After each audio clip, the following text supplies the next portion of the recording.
Hello students, तुम्हा सर्वांचे रवी classes या यूट्यूब चॅनलवर सहर्ष स्वागत आहे. आय होप तुम्ही सर्व उत्तमच असाल. आज आपण 10वीचा गणित भाग 2 मधला समरूप त्रिकोणांच्या क्षेत्रफळाचे प्रमेय बघणार आहोत आणि झालंच तर त्याच्याबद्दलचा सराव संचही बघणार आहोत. चला मग, काय आहे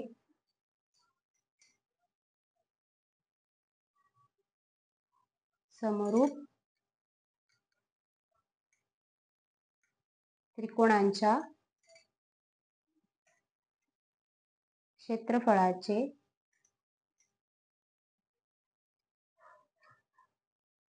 प्रमेय. काय दिलं त्यांनी? प्रमेय काय आहे? जर दोन त्रिकोण समरूप असतील, त्रिकोण काय असतील? समरूप असतील, तर त्यांच्या क्षेत्रफळाचे गुणोत्तर हे त्यांच्या संगत भुजांच्या वर्गांच्या गुणोत्तरा एवढे असते. हा आहे तुमचा प्रमेय. जर दोन त्रिकोण समरूप असतील तर त्यांच्या क्षेत्रफळाचे गुणोत्तर हे त्यांच्या संगत भुजांच्या वर्गांच्या गुणोत्तरा एवढे असते. हा तुमचा प्रमेय आहे. हे आपण आता सिद्ध करणार आहोत. मग त्याच्यासाठी आपल्याला दोन त्रिकोण काढावे लागतील, समरूप त्रिकोण काढावे लागतील. हा आहे पहिला त्रिकोण,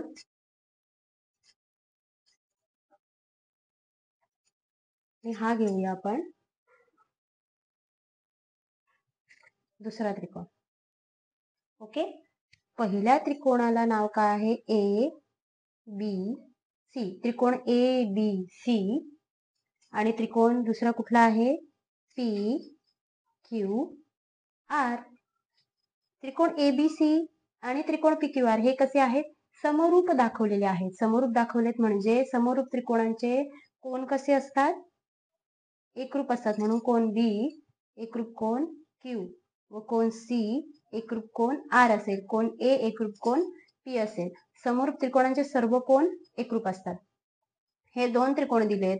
मग या दोन त्रिकोणांचा हे दिलंय आपल्याला आकृती आहे. आता आपण काय लिहूया? पक्ष. पक्ष म्हणजे दिलेल्या गोष्टी, आकृतीमध्ये काय दिलेले आहे आपल्याला ते लिहायचं आहे.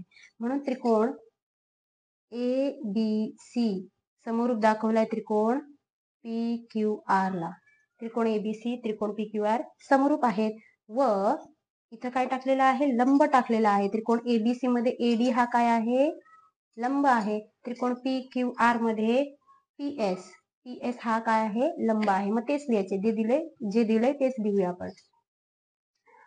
ए डी हा लंब टाकलाय बीसी ला व पी एस सुद्धा लंब आहे क्यू आर ला.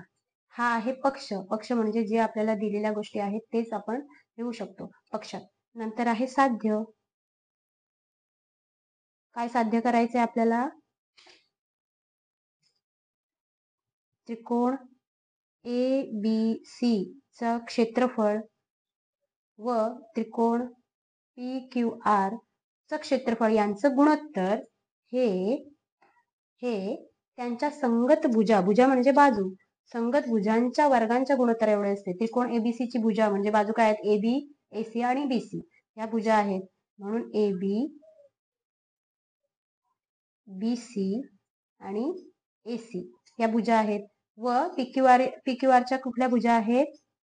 ए बी ला एकाच एक संगतीनुसार ए बी ची इकडं कुठले येणार भुजा पीक्यूआर सोबत? P Q. त्रिकोण एबीसी व त्रिकोण पी क्यू आर यांची एकाच एक संगती लावल्या तर ए बी छेद काय येणार? P Q. बी सी छेद काय येणार? Q R. आणि ए सी छेद येणार पी आर. त्यांनी काय दिलंय?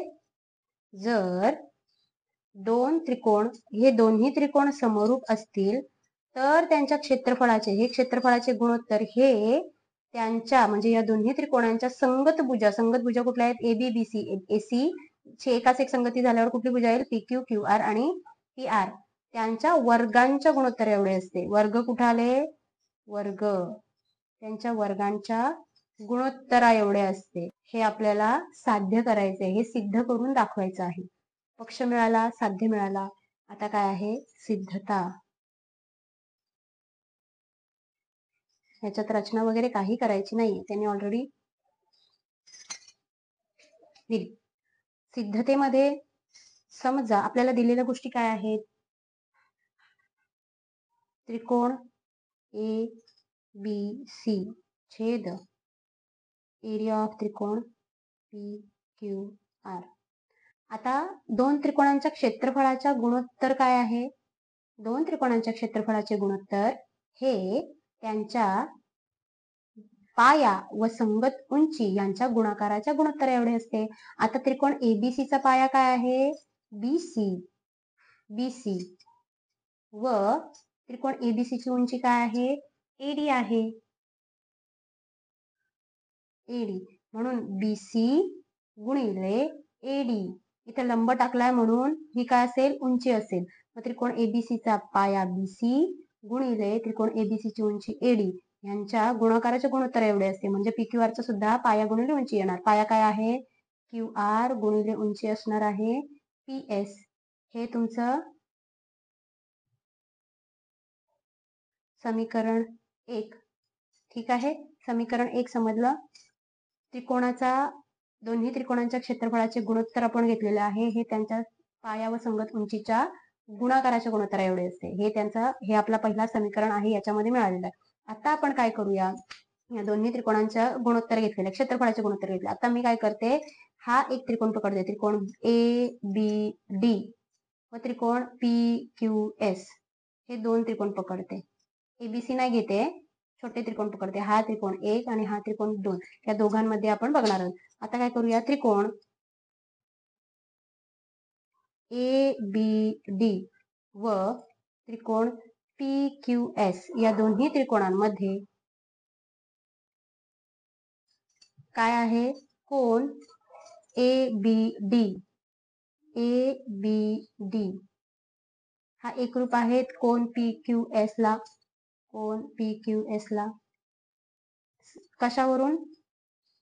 पक्ष. हे का लिहितो आपण? त्यांनी आधीच दिलेलं आहे.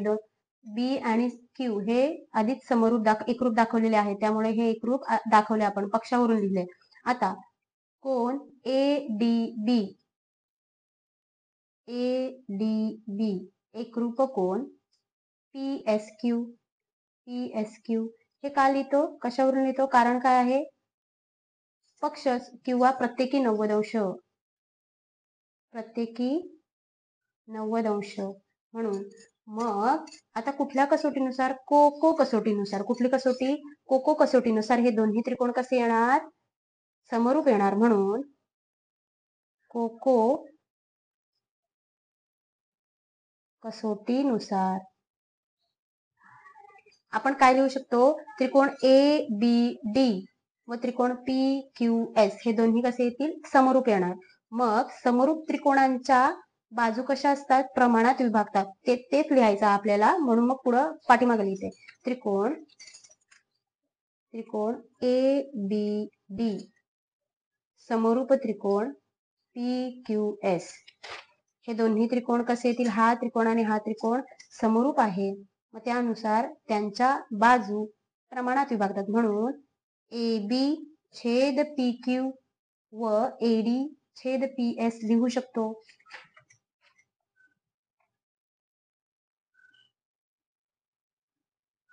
समरूप त्रिकोणांच्या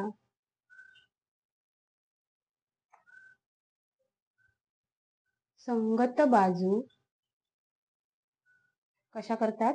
प्रमाणात विभागतात. प्रमाणात विभागतात. मग ह्या त्रिकोणाची बाजू काय घेतली? A B. ए बी छेद ह्या त्रिकोणाची बाजू काय येणार? पी क्यू व एडी छेद पी एस. म्हणून इथे काय येणार ए बी छेद पी क्यू बरोबर एडी छेद पी एस. एडी छेद पी एस हा समीकरण असणार आहे 2. आता आपण काय करूया, समीकरण 1 मिळालेलं आहे, कोको कसोटीनुसार समीकरण 2 सुद्धा मिळालेलं आहे. आता आपण समीकरण 3 कडे वळूया. त्रिकोण ए बी सी, आता पुन्हा मेन त्रिकोण पकडायचा. त्रिकोण ए बी सी व त्रिकोण पी क्यू आर मध्ये व त्रिकोण पी क्यू आर मध्ये या दोन्ही त्रिकोणांचा काय आहे, हे दोन्ही त्रिकोण कसे आहेत, समरूप आहेत. हा कसा आहे, समरूप त्रिकोण पी क्यू आर त्यांनी दिलेला आहे. कशावरून, पक्षावरून आपण असं लिहिलेलं आहे. म्हणून समरूप त्रिकोणांच्या, आता जसं ह्या समरूप त्रिकोणांच्या संगत बाजू प्रमाणात विभागतात, तसेच ह्या त्रिकोणांच्या सुद्धा संगत बाजू कशा असतील, प्रमाणात विभागतात. म्हणून आपण काय लिहू शकतो, ए बी छेद पी क्यू, बी सी छेद क्यू आर, ए सी छेद पी आर. म्हणून ए बी छेद पी क्यू बरोबर बी सी छेद क्यू आर बरोबर ए सी छेद पी आर. हे काय आहे, समीकरण नंबर 3. आता आपल्याला काय दिलेलं आहे, ए बी छेद पी क्यू बरोबर ए डी छेद पी एस. हा समीकरण नंबर 2 आहे. समीकरण नंबर 2 आणि समीकरण नंबर 3 यांची डावी बाजू कशी असणार आहे, समान आहे. ए बी छेद पी क्यू बरोबर बी सी छेद क्यू आर बरोबर ए सी छेद पी आर. जर डावी बाजू समान असेल तर उजवी बाजू सुद्धा समान येणार. म्हणजे एडी छेद पी एस बरोबर बी सी छेद क्यू आर बरोबर ए सी छेद पी आर. म्हणून आपण काय लिहू शकतो, समीकरण 2 व 3 नुसार आपण काय लिहू शकतो, एडी छेद पी एस सुद्धा एबी छेद पी क्यू बी सी छेद बरोबर बी सी छेद क्यू आर बरोबर ए सी छेद पी आर असं लिहू शकतो ना. म्हणून एडी छेद पी एस बरोबर बी सी छेद क्यू आर बरोबर ए सी छेद पी आर बरोबर ए बी छेद पी क्यू. हे असं लिहू शकतो दोन्ही समीकरणानुसार, कारण की जर उजवी बाजू डावी बाजू समान आहे म्हणून ह्या सुद्धा उजवी बाजू सुद्धा समान येतील. हे सगळं समान असणार आहे यांचे गुणोत्तर. हे समीकरण नंबर 4. आता आपण कशाचा विचार करणार आहोत, समीकरण 1 व समीकरण 4 नुसार. समीकरण 1 मध्ये काय आहे, बी सी छेद क्यू आर बरोबर एडी छेद पी एस. आता एडी छेद पी एस च्या ऐवजी एडी छेद पी एस च्या ऐवजी बी सी छेद क्यू आर लिहू शकते मी. मग मी तेच लिहू शकते. आता ते समीकरण मग इथं तेच लिहिते. समीकरण 1 व 4 नुसार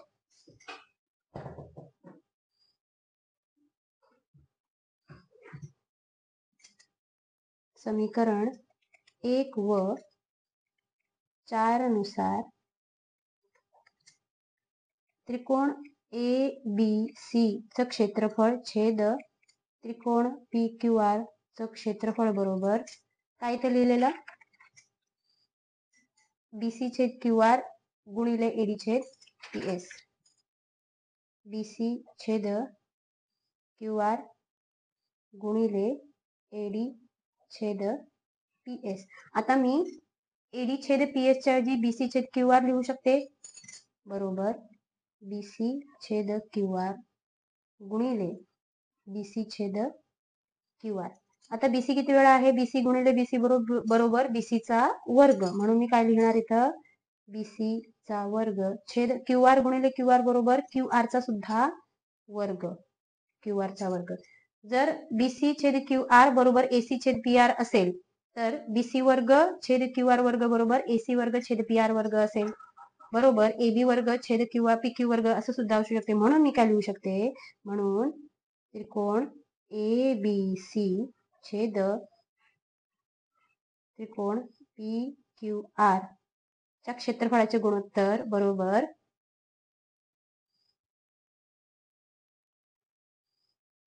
AB वर्ग छेद PQ वर्ग बरोबर BC वर्ग छेद QR वर्ग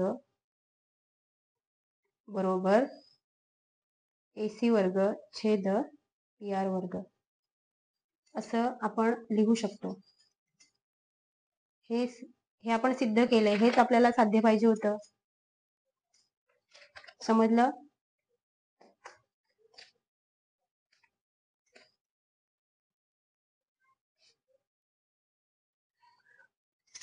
आता आपण सराव संच 1.4 बघू.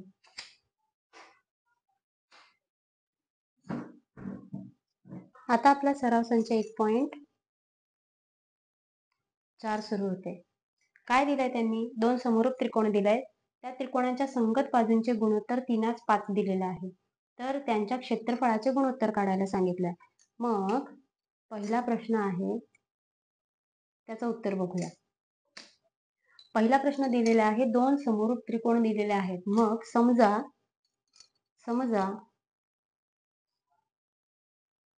ते त्रिकोण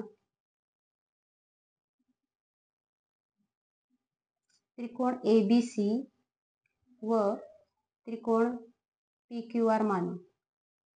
आपण काय मानलंय त्यांना? त्रिकोण ABC, पहिला त्रिकोण ABC मानला व दुसरा त्रिकोण PQR असं मानलंय. मग हे दोन्ही त्रिकोण कसे आहेत? व त्रिकोण ABC हा समरूप असेल त्रिकोण PQR ला. त्यांनी दिलेला आहे. हे दोन्ही त्रिकोण कसे दिलेले आहेत? समरूप दिलेले आहेत व त्यांच्या बाजूंचे गुणोत्तर 3:5 आहे. व AB बरोबर AB छेद PQ. AB छेद PQ बरोबर काय मानायला सांगितलंय? 3:5 म्हणजे 3/5 असं मान त्यांनी दिलेलं आहे. दोन त्रिकोण दिले आहेत, ते त्रिकोण समरूप दिलेले आहेत. त्रिकोण ABC घेतलाय, त्रिकोण PQR घेतलाय. तुम्ही कुठलेही नाव वेगळी दिली तरी चालेल. मी ABC आणि PQR घेतलाय. त्यांच्या बाजूंचे गुणोत्तर किती दिले? 3:5 म्हणजे 3/5 असं दिलंय. म्हणून आपण 3/5 बरोबर AB छेद PQ असं मानलेलं आहे. मग आता आपल्याला काय शोधायचे आहे? मग त्यांच्या क्षेत्रफळाचे गुणोत्तर काढायचे आहे. म्हणून आपल्याजवळ फॉर्म्युला आहे. फॉर्म्युला कुठला आहे? दोन समरूप त्रिकोणांच्या क्षेत्रफळाचं गुणोत्तर आहे. मग दोन समरूप त्रिकोणांचे क्षेत्रफळाचे गुणोत्तर हे त्यांच्या संगत बाजूंच्या वर्गांच्या गुणोत्तरा एवढे असते. म्हणून समरूप त्रिकोणांच्या क्षेत्रफळाच्या गुणोत्तरानुसार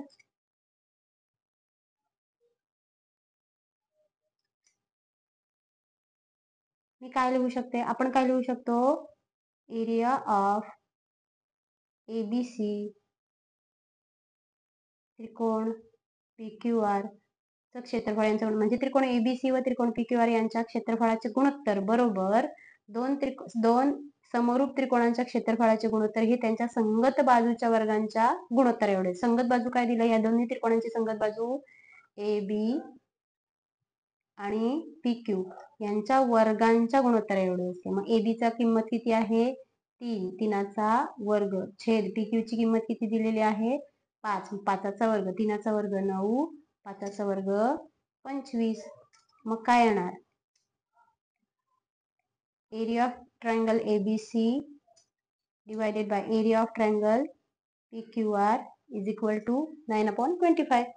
मग हे त्यांच्या क्षेत्रफळांचे गुणोत्तर आहे. दोन्ही त्रिकोणांच्या क्षेत्रफळाचे गुणोत्तर 9/25 9/25 किंवा 9/25. तुम्ही त्रिकोणांना नावे वेगळी देऊ शकता. ABC PQR सोपं वाटलं म्हणून मी घेतलं. आता क्वेश्चन नंबर 2, प्रश्न क्रमांक 2 काय दिलेला आहे? त्रिकोण ABC आणि त्रिकोण PQR समरूप दाखवलेले आहेत आणि त्यांच्या बाजूंचं गुणोत्तर 2:3 दिलेले आहे. तर खाली चौकटी पूर्ण करायला सांगितलेले आहे.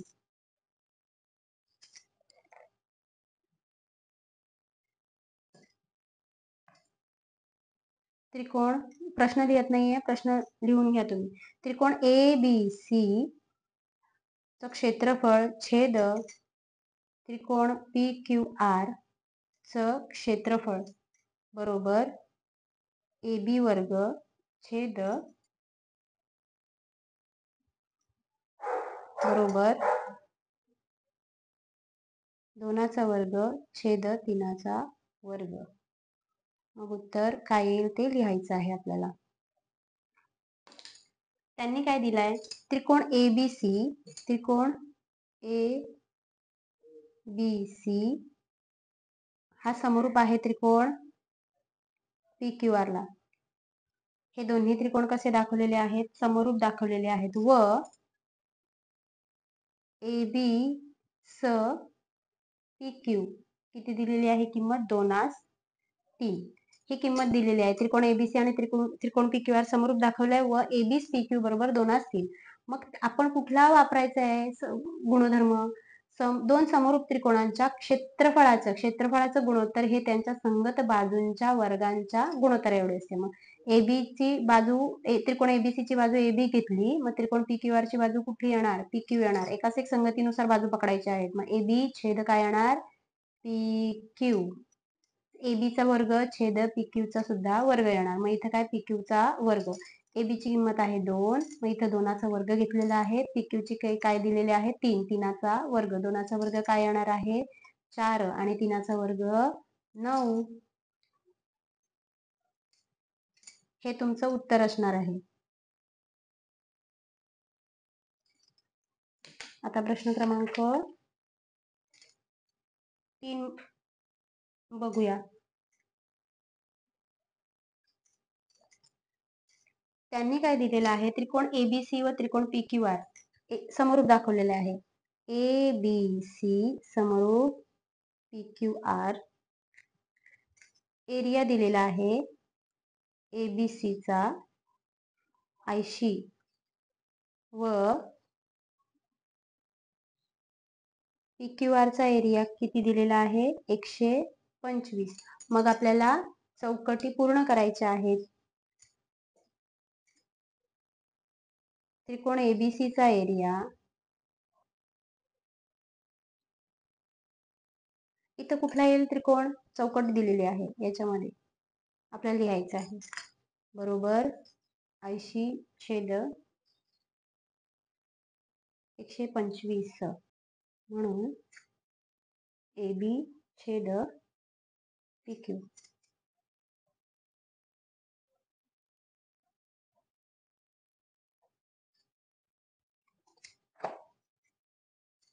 त्यांनी काय दिलेलं आहे त्रिकोण ABC आणि त्रिकोण PQR समरूप दाखवलेले आहे. त्रिकोण ABC चं क्षेत्रफळ 80 दाखवलेले आहे. त्रिकोण PQR चं क्षेत्रफळ किती दिलेले आहे 125 दिलेले आहे. मग पुढील चौकटी पूर्ण करायला सांगितलं. त्रिकोण ABC चा एरिया दोन्ही त्रिकोण समरूप आहेत मग त्यांचं गुणोत्तर घेऊया. त्रिकोण ABC छेद त्रिकोण PQR. ठीक आहे इथं या चौकटीमध्ये PQR येणार. त्रिकोण PQR 80 कशाचं क्षेत्रफळ आहे ABC चं क्षेत्रफळ आहे आणि 125 कशाचं क्षेत्रफळ आहे PQR चं म्हणून इथं PQR टाकलाय. आता दोघांना पण भाग जातो का 80 आणि 125 ला दोघांनाही 5 ने भाग जातो. 16 एके 16 16 दोन्ही 32 16 त्रिक 48 16 चौक 64 16 पाचे 80 म्हणजे 16 ने भागला तर 16 पाचे 80 आणि इथं 5 ने भागला तर किती 25 5 125 म्हणजे किती येणार इथं 25 येणार. 16 छेद 25. मग काय उत्तर आहे इथं 16 छेद 25. ABC आणि PQR यांचं क्षेत्रफळाचं गुणोत्तर 16 छेद 25 आहे. पण मग आपल्याला फॉर्म्युला आपल्याजवळ काय आहे प्रमेय काय आता आपण बघितलेलं आहे की दोन त्रिकोणांच्या क्षेत्रफळाचे गुणोत्तर हे त्यांच्या संगत बाजूंच्या वर्गांच्या गुणोत्तरा एवढे असते. ओके मग आता ABC ची बाजू AB आहे PQR ची बाजू PQ आहे. मग यांच्या वर्गांचं गुणोत्तर असणार आहे. ओके काय येणार इथं वर्गमुळात 16 छेद वर्गमुळात 25 म्हणजेच 16चा वर्ग 4चा 16 कशाचा वर्ग आहे 4चा 4 चौक 16 25 कशाचा वर्ग आहे 5चा. AB छेद PQ बरोबर काय येणार 4 छेद 5. आता इथे एक्सप्लेन करते या साईडला थोडस. त्रिकोण ABC च क्षेत्रफळ व त्रिकोण PQR क्षेत्रफळ यांचं दोघांचं गुणोत्तर हे त्याच्या संगत बाजूंच्या वर्गांच्या गुणोत्तर एवढे असते. हा आपल्याजवळ प्रमेय आहे. मग एबीसी ची बाजू काय पकडली, AB, व PQR ची बाजू काय पकडली, PQ, त्यांच्या वर्गांच्या गुणोत्तर एवढे असते. आता एबीसी आणि PQR चं गुणोत्तर किती निघालेलं आहे, 16/25 हे गुणोत्तर निघालेलं आहे. म्हणून AB चा वर्ग छेद PQ चा वर्ग किती आला, 16/25. म्हणून मग इथं काय AB आणि PQ काय येणार, इथं वर्गाचा वर्गमूळ काढलाय. मग AB वर्गाचा वर्गमूळ काय आला, AB चा आला, आणि PQ वर्ग त्याचा वर्गमूळ काय आला, PQ आला, फक्त वर्ग गेलं. आता 16ला वर्गमुळात टाकल्यावर काय येणार, वर्गमुळात 16, आणि 25ला वर्गमुळात टाकल्यावर काय येणार, वर्गमुळात 25. मग 16 कशाचा वर्ग आहे का, मग 16चा वर्ग 16 4चा वर्ग आहे, 4चा वर्ग 16 आहे. म्हणून मग इथं वर्गमुळात 16च्या ऐवजी काय टाकला, 4 टाकला. आणि 25 कशाचा वर्ग आहे, 5चा वर्ग आहे 25, म्हणून वर्गमुळात 25च्या ऐवजी काय टाकला, 5 टाकला. मग हा तुमचा ऍक्च्युअल उत्तर आहे 4/5 किंवा वर्गमुळात 16/25. प्रश्न क्रमांक 3 समजला. आता आपण प्रश्न क्रमांक 4 बघूया. हे समजलं असेल तुम्हाला. काय दिलेले आहे, त्रिकोण LMN समरूप आहे त्रिकोण PQR ला. 9 गुणिले एरिया ऑफ PQR बरोबर 16 गुणिले एरिया ऑफ LMN. जर QR ची किंमत दिलेली आहे 20, तर MN बरोबर किती.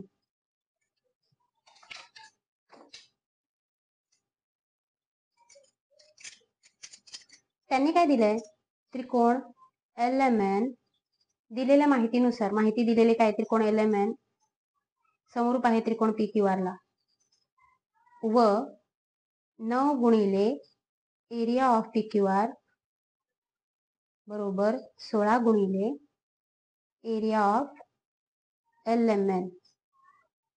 आता PQR ला गुणिले 9 आहे आणि 16 हा LMN ला गुणिले आहे. मी LMN इथं गुणिले आहे, बरोबर चिन्हाच्या दुसऱ्या बाजूला नेल्यावर काय होणार, भागिले होणार.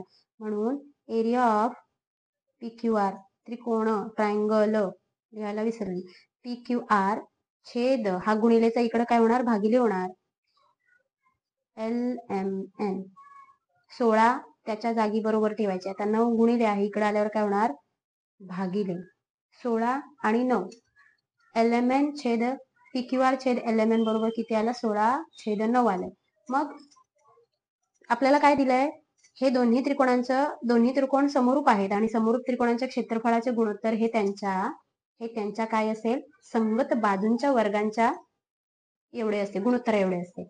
मग LM त्यांनी दिलेला आहे PQ वर्ग छेद LM वर्ग बरोबर PQ ला संगत बाजू काय येणार, LM येणार. QR ला संगत बाजू काय येणार, MN येणार. QR वर्ग ला संगत बाजू येणार MN. ओके. आणि तिसरी बाजू काय आहे, PR ला संगत बाजू येणार LN. ती लिहायची गरज नाहीये, फक्त आपल्याला QR आणि MN चीच गरज आहे. पण मी तुम्हाला एक्सप्लेन करण्यासाठी देते की दोन समरूप त्रिकोणांच्या क्षेत्रफळाचे गुणोत्तर हे त्यांच्या संगत बाजूंच्या वर्गांच्या गुणोत्तर एवढे असते. मग QR छेद MN, QR वर्ग छेद MN वर्ग बरोबर PR वर्ग छेद LN वर्ग. आता दिलंय काय आपल्याला, QR ची किंमत दिलेली आहे आणि फाइंड आउट करायचं आहे MN ची किंमत. मग आपण त्या दोघांचाच विचार करणार आहोत. म्हणून एरिया ऑफ PQR छेद एरिया ऑफ LMN बरोबर QR वर्ग छेद MN वर्ग बरोबर किती आहे, 16/9.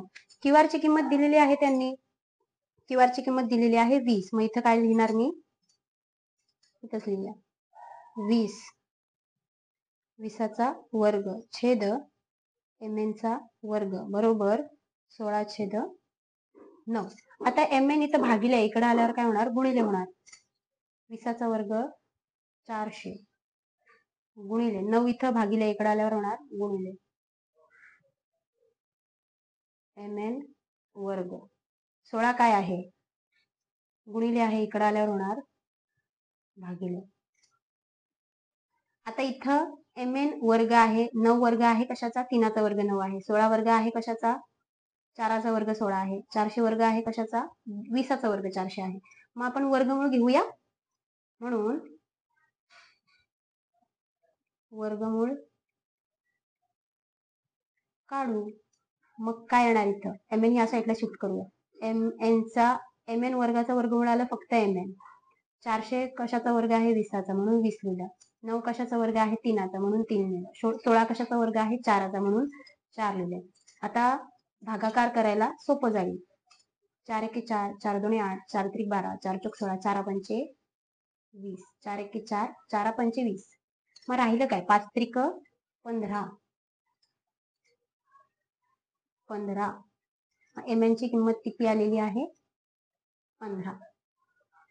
हीच किंमत शोधायची होती आपल्याला. मिळाली? समजलं? मी आशा करते की आज जे काही तुम्हाला समजवायचं होतं मला ते तुमच्यापर्यंत पोहोचलंय. आणि आज आपण प्रमेय बघितला आणि सराव संच 1.4 मधली 4 गणितं बघितली. उरलेली गणितं आपण नेक्स्ट व्हिडिओमध्ये बघू. तोपर्यंत अभ्यास करा, नवीन नवीन गोष्टी शिकत राहा. बाय. आणि हो, व्हिडिओला लाईक करा, शेअर करा, कमेंट करा आणि चॅनलवर नवीन असाल तर सबस्क्राईब करायला विसरू नका.